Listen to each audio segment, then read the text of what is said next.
ভোলাচার আসনের সম্মানিত এমপি প্রার্থী প্রফেসর জনাব আলহাজ হযরত মাওলানা কামাল উদ্দিন সাহেব, আজকে আমরা আমাদের এই অধিবেশন থেকে জানান দিতে চাই 1971 দেশ স্বাধীন হয়েছে ন্যায় প্রতিষ্ঠার জন্য, জুলুমকে উৎখাত করার জন্য, দেশ থেকে অবিচারকে দূর করার জন্য।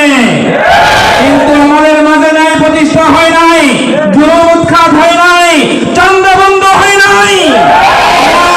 2024 সালে গণবিপ্লব হয়েছিল সেই অধিকার আদায়ের জন্য, চাঁদা বন্ধ করার জন্য, দর্শন বন্ধ করার জন্য। কিন্তু আমাদের সেই কাঙ্ক্ষিত ফলন আজও ঘটে নাই। কিন্তু আজকে আমরা সকলকে জানান দিতে চাই